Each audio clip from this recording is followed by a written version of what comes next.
ಸಮ್ಮರ್ದಾಗ ಏನೋ ಮಾಡ್ತಾರಂತ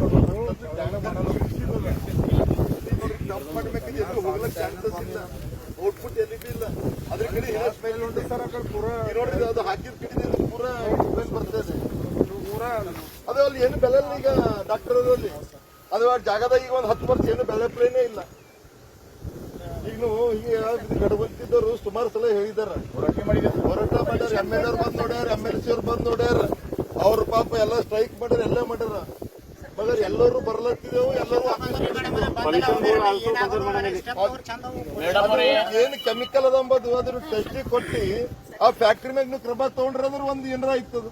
ಟೆಸ್ಟಿಗೆ ಕೊಟ್ಟು ಕಳ್ಸ್ಲತ್ತೀರಿ, ಆ ರಿಪೋರ್ಟ್ ಹೊಟ್ಟದ, ರಿಪೋರ್ಟ್ ಬಂದಿನ ಮ್ಯಾಗ ನೀವ್ ಏನ್ ಮಾಡತ್ತೀರಿ ಅಂತ ತಹಸೀಲ್ದಾರ್ಗೂ ಗೊತ್ತಿಲ್ಲ, MLA ಗೊತ್ತಿಲ್ಲ, MLCಗೂ ಗೊತ್ತಿಲ್ಲ.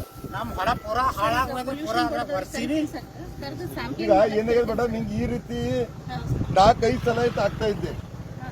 MLA ಅವ್ರು ಬಂದವರು, MLC ಅವ್ರು ಬಂದರು, ಜನಪ್ರತಿನಿಧಿ ಎಲ್ಲರೂ ಬಂದರು, ಊರಿನವರು ಮೆಂಬರ್ ಅಧ್ಯಕ್ಷರು ಎಲ್ಲ ಸ್ಟ್ರೈಕ್ ಮಾಡ್ರು, ಎಲ್ಲ ಮುಗಿದೋಯ್ತು. ಈಗ ಯಾವುದು ಪಾಪ ಅನುಕೂಲ ಅವ್ರಿಗೆ ಮಾಡ್ಕೊಡ್ಬೇಕಲ್ಲ ನಾವೆಲ್ಲ ಸರ್ಕಾರ ವತಿನಿಂದ.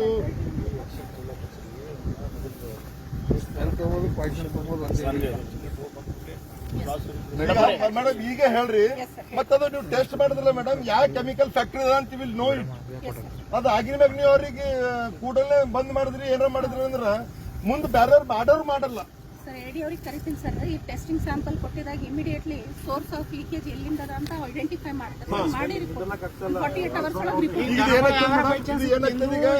ಇದೇ ಹಳ್ಳಕ್ಕೆ ಹೋಯ್ತದ, ಇದೇ ಎಲ್ಲ ಬಾವಿಗೆ ಹೋಯ್ತದ, ಇದೇ ಎಲ್ಲ ಗಡಬಂತಿದವ್ರು, ಮಾಣಿಕ್ನಗರದವರು, ಇವನ್ ಕಾರಂಜಿಯಾಗಿ ಬಿ ಹೋಯ್ತದ.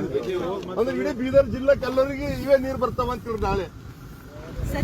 ಮೇಡಮ್ ಸುಮಾರು ಹೋರಾಟ ಮಾಡಿದೇವ್ ಮೇಡಮ್. ನಾವ್ ಮತ್ತೆ ಉಪವಾಸ ಸತ್ಯಾಗ್ರಹ ನಿಮ್ದು ತಹಶೀಲ್ ಆಫೀಸ್ ಇದ್ರೆ ನಾವು ಊರು ಎಲ್ಲ 4 ಊರು ದಯವಿಟ್ಟು